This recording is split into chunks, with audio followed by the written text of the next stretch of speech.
Hello, everyone.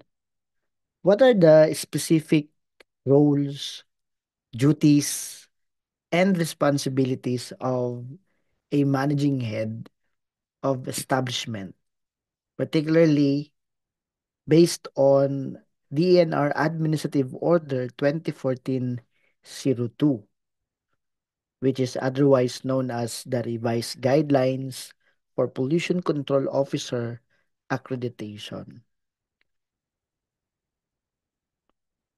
For the context, the managing head is defined as the highest executive officer of the establishment.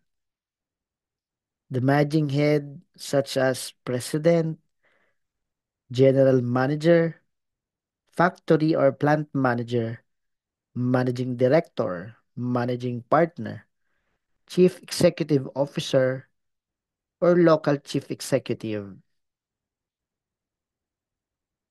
Now, what are the key roles and responsibilities of the managing head based on that definition?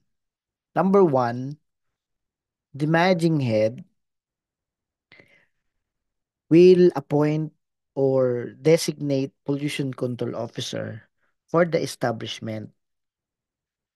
And if the current PCO resigns or is terminated, the managing head must designate a new one. Number two, the managing head must inform in writing the concerned EMB regional office, EMB or the Environmental Management Bureau, within 15 calendar days from the date of resignation or termination of a pollution control officer. Number three, in the roles and responsibilities of the managing head, well, the managing head must ensure that the PCO is duly accredited. In case of a change like resignation or termination, the managing head must ensure and secure accreditation for the new PCO within 30 calendar days. Kanina, kung nag-resign ang PCO, dapat mag-notify ang managing head in writing within 15 calendar days. Dito naman, kapag nagkaroon ng changes, whether resignation or termination of the services of the PCO, the managing head shall secure accreditation for the new PCO within 30 calendar days. Ano pa? Ano pa ang mga particular specific role, responsibility of the managing head? Until a new PCO is accredited, well, the managing head will immediately assume the responsibilities as interim PCO. If the managing head is foreign, the next highest ranking Filipino officer will assume those responsibilities. Number five in our list, the managing head role is to undergo 8 hours training on environmental management covering the basic environmental laws, rules, and regulations, understanding also the duties and responsibilities of the PCO, particularly provided in Section 10 of DAO 2014-02.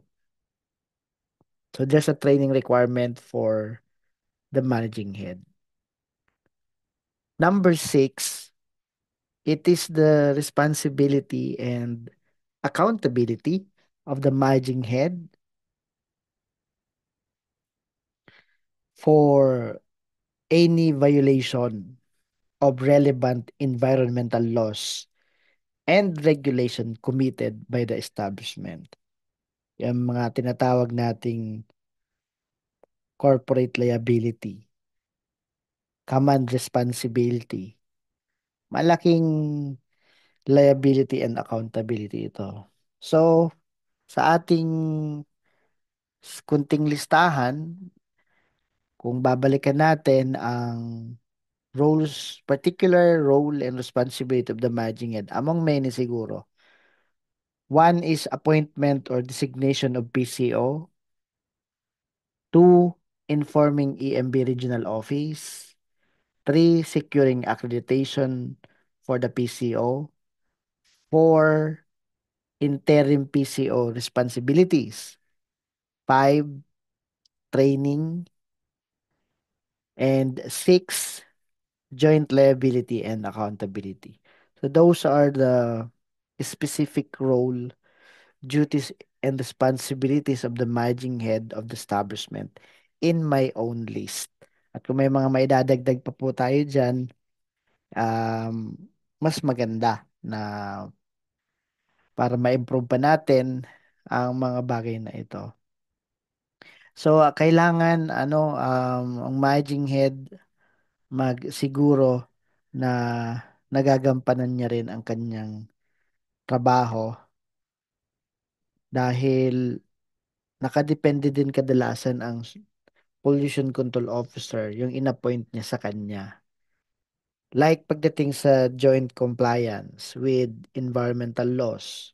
Sinasabi nga po doon, together with the PCO, ensure that the establishment complies with law such as yung PD 1586, RA 6969, RA 8749, RA 9003, and RA 9275, their respective IRR and other related regulations.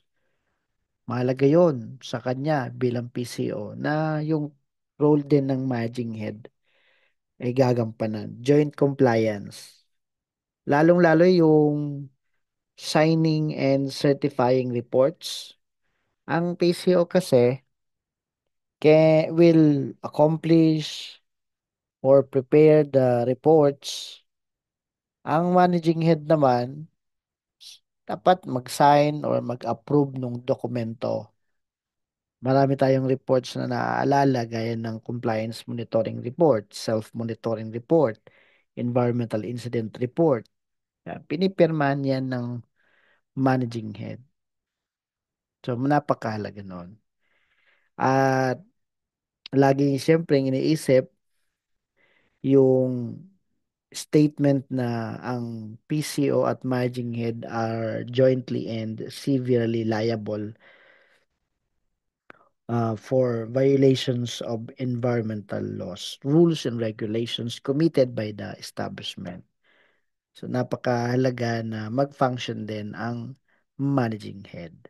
So yun lamang ang ating nasa listahan, and if you want to know more about environmental compliance, environmental management, and if you have more questions, you are encouraged to ask question below. And if you want to master environmental compliance, please subscribe to this channel. Please share this video. Please like this video. Thank you very much, everyone, for time listening. And God bless us all.